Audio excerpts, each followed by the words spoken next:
WBS TV, where quality matters. Hey, show the fella, you're watching WBS with your boy Charlie Goldis. Mukyala wange gwe njagala lwaki ogenda. I'm Moses Mato from the Africa Band. You are watching Goldies on WBS television. Good Lord, yeah. Hey yo, this is Isaac Rucci with my man Charlie, and you're watching Goldies on WBS TV.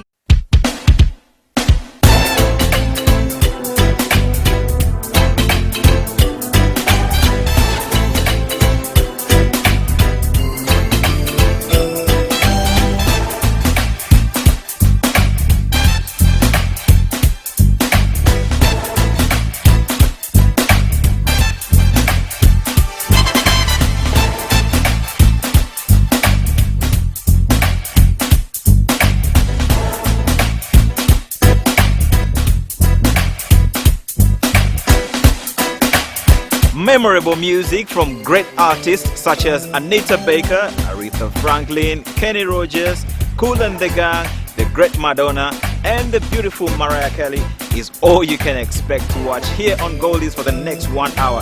Hey there, we're coming to you from Ntinda in Chisasi. Charlie here, better known as Charles Oyimuke on Goldies. And the show starts right now. You are watching Goldies, coming to you from Chisasi at Ndere Center, the home of Ndere Troop. Right next to me is our guest for today, doing the choice of the Goldies, and we are having a great time learning from him. He's a teacher, he's a lover of music, and he's a man who's taken our culture, the Ugandan culture, all over the world. And on that note, he was sharing an incredible story about the Gomesi. Gomesi Zabachala. I'll allow you tell that very story, the one you've just been sharing with us here, to the viewers. Well, traditionally we had our own way of dressing. The men would tie what they would call it fundikwa here and would go that way, and that was quite common in all the cultures. That was it? Yes. Okay. No, down you had a piece of cloth that you tied round, and the Baganda call it endobe. The Banyankore Bachiga call it omubindo. So you were not just naked. You would have that and then have this, like you would see now when they are installing heirs or the king, they would always tie the logo there. Oh, okay. That was the dressing. And they would take care that the right hand is free. So it would go under the right hand because this is the one which works, which fights. Yes, okay. And the ladies, how were they dressed? The ladies, it depended on the culture.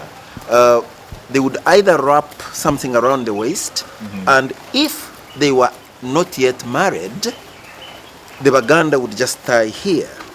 And that's where the Gomez now comes in, because when the girls in Gayaza in those days would come to school tying here, they would go for physical education and netball, then the thing would fall down. So the Bazungu asked an Indian, these Sikhs who tie the turbans, the singers. Yes, the singers, to add the Victorian sleeves on the type of dressing that the girls had. So he just added that, and his name was Gomes. Gomes. Okay. So that's why eventually they said Gomes dress, and it became Gomez, and it became Gomas. Oh, so that's how this. Okay. Yeah, that was the Victorian type of dressing. Wow, if you look at the days of Queen Victoria, all the ladies that were worth the name would have these high shoulders. So it was the Victorian. Yeah, because the Europeans have got this tendency of trying to keep everybody up, and that's why they end up putting high-heeled shoes, and so having your shoulders up is a sign of being alert and awake. And if you were a lady of high level and you sat in public and your shoulders fell, they would think you're falling asleep. So you'd have to hide inside in bed. Even when you relaxed and fell, the thing would remain Victorian up. Thing would yes. Okay. So that's how the Gomez came. It was not Ugandan. Even now we have not yet got a Ugandan name. It is either called Gomez because of Gomes, or Boarding because it was being worn by the girls in boarding school. Okay. That's why it's called boarding. Let's keep the show moving on with classic music. When we come back, we'll talk about your background, your growing up, and back at home in Kavale, what was that like? But first. Well, my second song would be The Gambler. And I'm choosing The Gambler because in it, it's besides being neat country guitar, in it there is that element of knowing when to do what.